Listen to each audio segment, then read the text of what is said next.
जय जगन्नाथ। श्रीमद्भगवद्गीतार पंचम अध्यायर 10 एवं 11तम श्लोक संपूर्ण अर्थ सह मंत्र। ब्रह्मण्याधाय कर्माणि संगं त्यक्त्वा करोति यः लिप्यते न स पापेन पद्मपत्रमिवाम्भसा।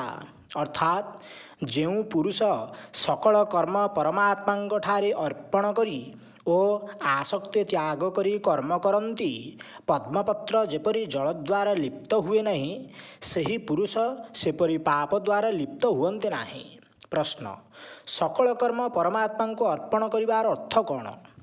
ଉତ୍ତର, ଈଶ୍ୱର ଭକ୍ତି, ଦେବ ପୂଜନ, ମାତା ପିତା ଆଦି ଗୁରୁଜନମାନଙ୍କର ସେବା, ଯଜ୍ଞ, ଦାନ ଓ ତପ ତଥା ବର୍ଣ୍ଣାଶ୍ରମାନୁକୂଳ ଅର୍ଥୋପାର୍ଜନ ସମ୍ବନ୍ଧୀ ଓ ପାନ ଭୋଜନ ଆଦି ଶରୀର ନିର୍ବାହ ସମ୍ବନ୍ଧୀ ଯେତେ ସବୁ ଶାସ୍ତ୍ରବିହିତ କର୍ମ ଅଛି, ସେ ସବୁକୁ ମମତ୍ୱ ତ୍ୟାଗ କରି ସବୁକିଛି ଭଗବାନଙ୍କର ବୋଲି ହୃଦୟଙ୍ଗମ କରି ତାଙ୍କରି ପାଇଁ ତାଙ୍କରି ଆଜ୍ଞା ଓ ଇଚ୍ଛା ଅନୁସାରେ ସେ ଯେପରି କରାଇବେ ଠିକ୍ ସେହିପରି କାଠ କଣ୍ଢେଇ ଭଳି କରିବାକୁ ପରମାତ୍ମାଙ୍କ ଠାରେ ସକଳ କର୍ମ ଅର୍ପଣ କରିବା ବୋଲି କୁହାଯାଏ।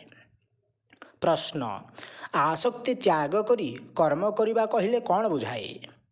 ଉତ୍ତର, ସ୍ତ୍ରୀ, ପୁତ୍ର, ଧନ, ଗୃହ ଆଦି ସକଳ ଭୋଗ୍ୟ ବସ୍ତୁରେ, ସ୍ୱର୍ଗ ଆଦି ଲୋକରେ, ଶରୀରରେ, ସକଳ କ୍ରିୟାରେ ଏବଂ ମାନ, ବଳୀ ଓ ପ୍ରତିଷ୍ଠା ଆଦିରେ ସକଳ ପ୍ରକାର ଆସକ୍ତି ତ୍ୟାଗ କରି ଉପରୋକ୍ତ ପ୍ରକାରେ କର୍ମ କରିବା ହିଁ ଆସକ୍ତି ତ୍ୟାଗ କରି କର୍ମ କରିବା।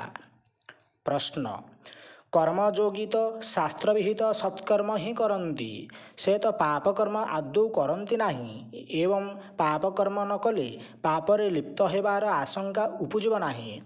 ଏପରି ସ୍ଥଳେ ସେ ପାପରେ ଲିପ୍ତ ହୁଅନ୍ତି ନାହିଁ ବୋଲି କିପରି କହିଲେ? ଉତ୍ତର, ବିହିତ କର୍ମ ବି ସର୍ବଦା ନିର୍ଦ୍ଦୋଷ ହୁଏ ନାହିଁ।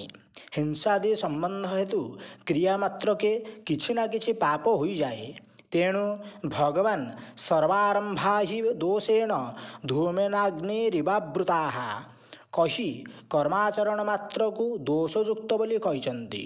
ଅତଏବ ଯେଉଁ ମନୁଷ୍ୟ ଫଳ କାମନା ରଖି ଓ ଆସକ୍ତି ପରବଶ ହୋଇ ଭୋଗ ଓ ବିଳାସ ନିମନ୍ତେ କର୍ମ କରନ୍ତି, ସେ କଦାପି ପାପରୁ ରକ୍ଷା ପାଆନ୍ତି ନାହିଁ। କାମନା ଓ ଆସକ୍ତି ହିଁ ମନୁଷ୍ୟର ବନ୍ଧନର କାରଣ।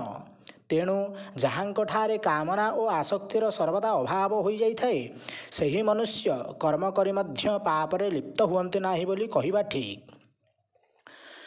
କାୟେନ ମନସା ବୁଦ୍ଧ୍ୟା କେବଳୈରିନ୍ଦ୍ରିୟୈରପି ଯୋଗିନଃ କର୍ମ କୁର୍ବନ୍ତି ସଙ୍ଗଂ ତ୍ୟକ୍ତ୍ୱାତ୍ମଶୁଦ୍ଧୟେ। ଅର୍ଥାତ୍ ଭଗବାନ କହୁଛନ୍ତି, କର୍ମଯୋଗୀମାନେ ମମତ୍ୱ ବୁଦ୍ଧି ରହିତ ହୋଇ କେବଳ ଇନ୍ଦ୍ରିୟ, ମନ, ବୁଦ୍ଧି ଓ ଶରୀର ଦ୍ୱାରା ମଧ୍ୟ ସକଳ ଆସକ୍ତି ତ୍ୟାଗ କରି ଅନ୍ତଃକରଣର ଶୁଦ୍ଧି ନିମନ୍ତେ କର୍ମ କରନ୍ତି। ପ୍ରଶ୍ନ, ଏଠାରେ କେବଳୈ ବିଶେଷଣଟିର ଅଭିପ୍ରାୟ କ'ଣ? ତାହା କ'ଣ ଖାଲି ଇନ୍ଦ୍ରିୟମାନଙ୍କ ସହିତ ସମ୍ପୃକ୍ତ ନା ମନ, ବୁଦ୍ଧି ଓ ଶରୀର ସହିତ ବି? ଉତ୍ତର, ଏଠାରେ କେବଳୈ ବିଶେଷଣଟି ମମତ୍ୱ ଭାବର ଦ୍ୟୋତକ ଏବଂ ଏହାକୁ ଇନ୍ଦ୍ରିୟମାନଙ୍କର ବିଶେଷଣ ରୂପେ ଦିଆଯାଇଛି। କିନ୍ତୁ ମନ, ବୁଦ୍ଧି ଓ ଶରୀର ସହିତ ମଧ୍ୟ ଏହାକୁ ସମ୍ପୃକ୍ତ କରିଦେବା ଉଚିତ। ଅଭିପ୍ରାୟ ଏହି ଯେ କର୍ମଯୋଗୀ ମନ, ବୁଦ୍ଧି, ଶରୀର ଓ ଇନ୍ଦ୍ରିୟମାନଙ୍କ ଠାରେ ମମତ୍ୱ ରଖନ୍ତି ନାହିଁ। ଏମାନଙ୍କୁ ସେ ଭଗବାନଙ୍କର ବସ୍ତୁ ବୋଲି ହିଁ ଗ୍ରହଣ କରନ୍ତି ଏବଂ ସର୍ବଥା ଲୌକିକ ସ୍ୱାର୍ଥ ରହିତ ହୋଇ ନିଷ୍କାମ ଭାବରେ ଭଗବାନଙ୍କ ପ୍ରେରଣା ଅନୁସାରେ ସେ ଯେପରି କରାନ୍ତି ସେପରି ହିଁ ସକଳ କର୍ତ୍ତବ୍ୟ କର୍ମ କରୁଥାନ୍ତି। ପ୍ରଶ୍ନ, ସକଳ କର୍ମ ବ୍ରହ୍ମଙ୍କୁ ଅର୍ପଣ କରିଦେଇ ଅନାସକ୍ତ ହୋଇ ଆଚରଣ କରିବା ବିଷୟ 10ମ ଶ୍ଲୋକରେ ଭଗବାନ କହିସାରିଛନ୍ତି। ଏଠାରେ ଆସକ୍ତି ତ୍ୟାଗ କରିବା କଥା ପୁଣି ଥରେ କାହିଁକି କହିଲେ?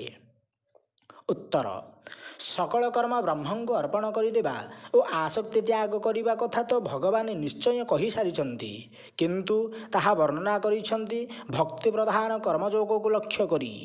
ଏହି ଅଧ୍ୟାୟର 8ମ ଓ 9ମ ଶ୍ଲୋକରେ ସାଂଖ୍ୟଯୋଗୀଙ୍କ ମନ, ବୁଦ୍ଧି, ଇନ୍ଦ୍ରିୟ, ପ୍ରାଣ ଓ ଶରୀର ଦ୍ୱାରା ହେଉଥିବା ସକଳ କ୍ରିୟା କିପରି ଭାବରେ ଓ କେଉଁ ପ୍ରକାର ହୁଏ ତାହା ବୁଝାଇ ଦେଇଛନ୍ତି।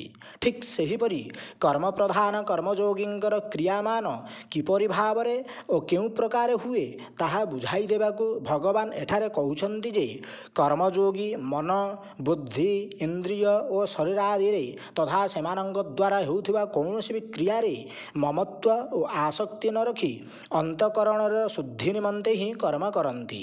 ତେଣୁ କର୍ମପ୍ରଧାନ କର୍ମଯୋଗୀଙ୍କ କର୍ମର ଭାବ ଓ ପ୍ରକାର ବୁଝାଇ ଦେବା ନିମନ୍ତେ ହିଁ ଏଠାରେ ପୁନର୍ବାର ଆସକ୍ତି ତ୍ୟାଗ କଥା କହିଛନ୍ତି। ଏପରି ଭାବରେ କର୍ମ କରୁଥିବା ଭକ୍ତିପ୍ରଧାନ କର୍ମଯୋଗୀ ପାପରେ ଲିପ୍ତ ହୁଅନ୍ତି ନାହିଁ ଏବଂ କର୍ମପ୍ରଧାନ କର୍ମଯୋଗୀଙ୍କ ଅନ୍ତଃକରଣ ଶୁଦ୍ଧ ହୋଇଯାଏ ବୋଲି ଶୁଣିବା ପରେ ଜିଜ୍ଞାସା ଜାଗ୍ରତ ହୁଏ। କର୍ମଯୋଗୀର ଫଳ କେବଳ ଏହି ଅନ୍ତଃକରଣ ଶୁଦ୍ଧି ମାତ୍ର ନା ଏହାଠାରୁ ଆଉ କିଛି ଅଧିକ? ପୁଣି ଏପରି କର୍ମ ନ କରି ସକାମ ଭାବରେ ଶୁଭକର୍ମ କଲେ କ୍ଷତି କ'ଣ? ତେଣୁ ଏସବୁ ବିଷୟ ସ୍ପଷ୍ଟ ରୂପେ ବୁଝାଇ ଦେବା ନିମନ୍ତେ ଭଗବାନ କହୁଛନ୍ତି, ଯାହାକି ଆମେ ପରବର୍ତ୍ତୀ ଶ୍ଲୋକରେ ଜାଣିବା। ଜୟ